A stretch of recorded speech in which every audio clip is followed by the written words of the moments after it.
কোন হব সভাপতি? সন্মান ৰক্ষা হবনে বিধায়ক হেমাংগ ঠাকুৰীয়াৰ? বিধায়কৰ পচন্দৰ প্ৰাৰ্থী সভাপতি হ'ব পাৰিবনে নিজৰ পঞ্চায়তত?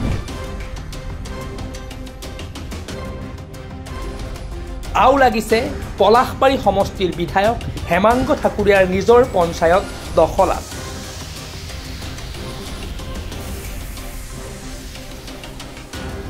ইতিমধ্যে পঞ্চায়ত নিৰ্বাচন সমাপ্ত হোৱাৰ পিছতে সভাপতি নিৰ্বাচনক লৈ প্ৰতিটো পঞ্চায়তৰ সদস্যসকলৰ মাজত চলিছে তীব্ৰ যুঁজ। কোন হ'ব সভাপতি? কিয়নো এইবাৰ পঞ্চায়ত নিৰ্বাচনত নাছিল সভাপতি পদ। সভাপতি নিৰ্বাচিত হ'ব ৱাৰ্ড সদস্যসকলৰ ভিতৰত এজন।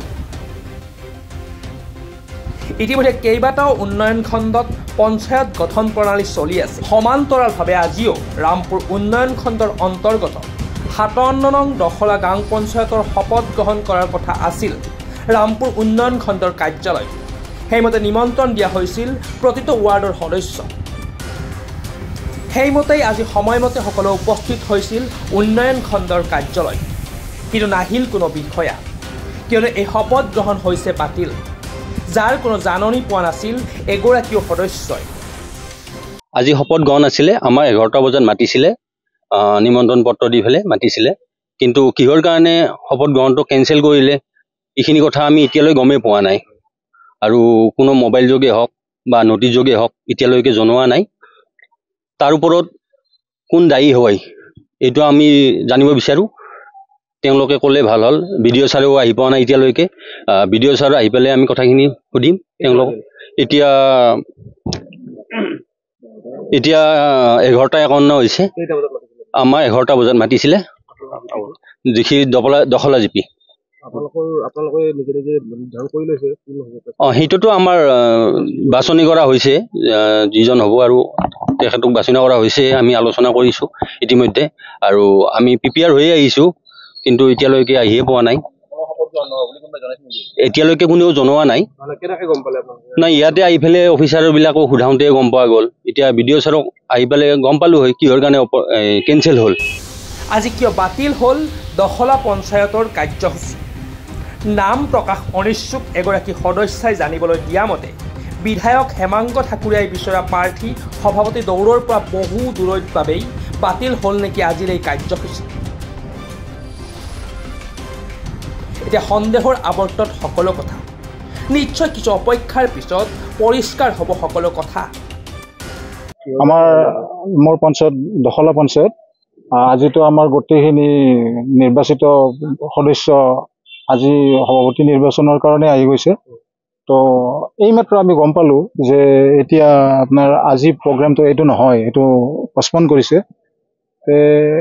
এই ক্ষেত্ৰত আমি অলপ মানে দুখিত, কাৰণ আমি অলৰেডি প্ৰিপেয়াৰ হৈয়ে আহিছোঁ। ইয়াত হয়তো কোনোবাই কিবা চক্ৰান্ত থাকিব পাৰে, গুণ ৰহস্য থাকিব পাৰে, ইয়াত কিবা থাকিব পাৰে। এইটো মাতিছিলে শপত গ্ৰহণৰ কাৰণে।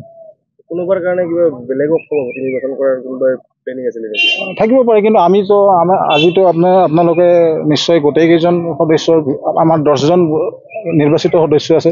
10জনৰ আপোনালোকে গণনা কৰিলে আপোনালোকৰ দৃষ্টিত মানে পঢ়িব, আপোনালোকৰ মানে ছবিত আহিব, আপোনালোকৰ ছবিয়ে স্বচ্ছতা ৰাইজক দেখুৱাব যে এই গোটেইখিনিয়ে এটা নিশ্চয় মন লৈ আহিছে, সুদীৰ্ঘভাৱে দৃঢ়ভাৱে এটা মন লৈ আহিছে। গোটেইকেইটা ছাপোৰ্টত কোনোবা এজন অলৰেডি তেওঁলোকৰ ছাপোৰ্ট কৰিছে। প্ৰভাৱশালী ব্যক্তি আছে ইয়াত, নিশ্চয় কোনোবা ডাঙৰ ক্ষমতা কিবা লুকাই থাকিব পাৰে। এইটো চৰকাৰী প্ৰগ্ৰেম, এইটোতো আমাৰ ৰাইজৰ ফালৰ পৰা, মই ৰাইজৰ ফালৰ পৰা কওঁ, ইয়াতে চৰকাৰী যিহেতুকে অনুষ্ঠান, এইটো এটা প্ৰশাসন জড়িত আছে, নিৰ্বাচন আয়োগ জড়িত আছে। হয়, এইটোতো কোনো প্ৰভাৱশালী ব্যক্তিৰ আধিপত্য ইয়াত থকাটো আমি ৰাইজে নিবিচাৰোঁ। আজিতো আমি এতিয়া ধৰক আমাক প্ৰগ্ৰেমটো 11টা বজাত দিছে, তেওঁলোকে কিবা কাৰণত 12টাত কৰি দিয়ক, 1টা বজাত কৰি দিয়ক, কিন্তু ইয়াতে তো আমাৰ ভাৱ হয় আপোনালোকে সোধাৰ লেখীয়া যে ইয়াত কিবা প্ৰভাৱশালী ব্যক্তিৰ আধিপত্য থকা যেন আমাৰ অনুভৱ হয়। পঞ্চায়তৰ শপত গ্ৰহণ আছিলে, আমাক মাতিছিলে 11টা বজাত, কিন্তু 10টালৈকে কোনেও আহি পোৱা নাই। এতিয়ালৈকে আহি পোৱা নাই। নাই পোৱা, এতিয়ালৈকে আহি পোৱা নাই।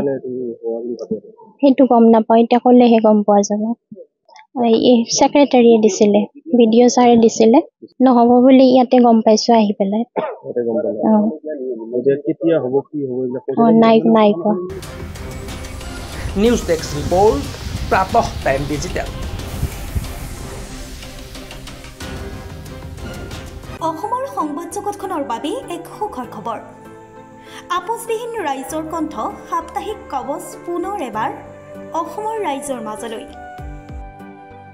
স্বত্বাধিকাৰী প্ৰণীতা কলিতাৰ দ্বাৰা প্ৰকাশিত আৰু আপোচবিহীন একাংশ নপুৰণি অভিজ্ঞতাপুষ্ট সাংবাদিকৰ দ্বাৰা প্ৰচাৰিত তথা eco printing press Guwahati Katabari গড়চুকত মুদ্ৰিত সাপ্তাহিক কবচ এতিয়া অসমৰ বিভিন্ন প্ৰান্তত উপলব্ধ।